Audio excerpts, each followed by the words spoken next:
Hi there, my name is George and I'm going to be doing my presentation on teacher tenured. Tenure laws were designed to protect faculty members by safeguarding their academic freedom, ensuring a fair process before termination, and providing job security. However, these laws have made it nearly impossible for all students to receive an excellent public education. Furthermore, teachers have become complacent and it has become increasingly difficult to remove a tenured teacher.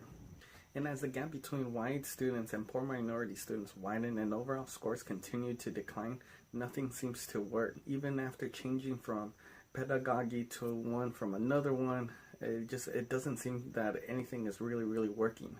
Some experts even claim by saying that as long as we can find one, just the right one pedagogy, they mean, everything would change.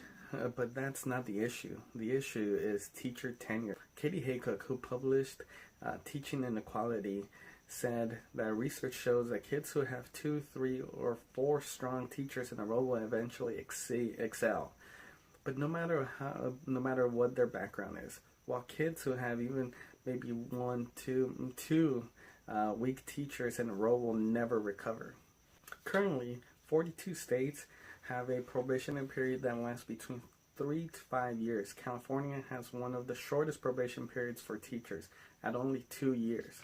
Some arguments against longer probationary periods are that it discourages new teachers from a career in teaching.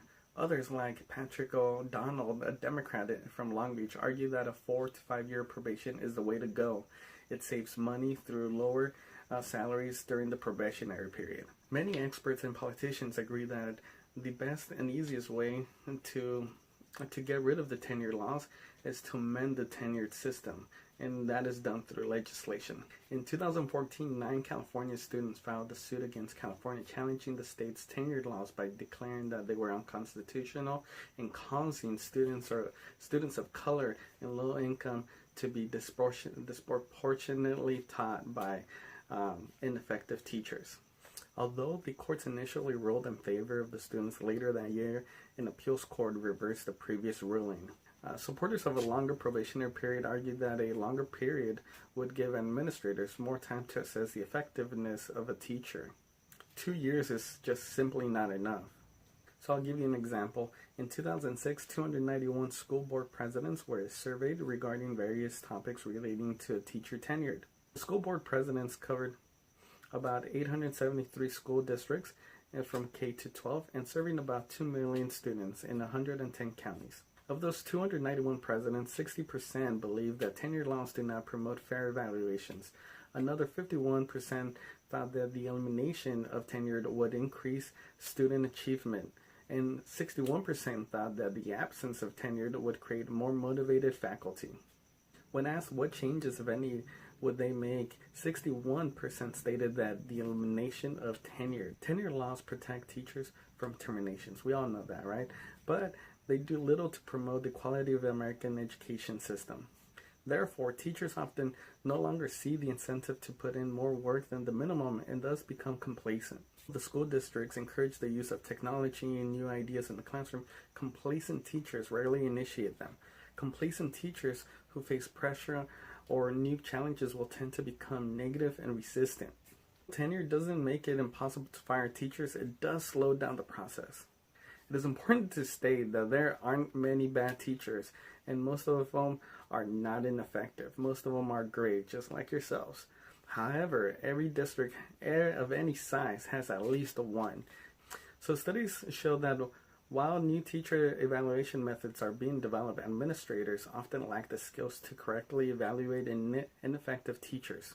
Between 2012 and 2013, a report by the New Teacher Project conducted a survey of evaluators and principals in the major urban districts of the northeast part of the U.S., which showed an estimated of 20% of the teachers were performing at a low proficiency. At the time of the evaluation, only 6.6% of those teachers received low assessments. These bad teachers who remain in the classroom cost school districts hundreds of thousands of dollars each year.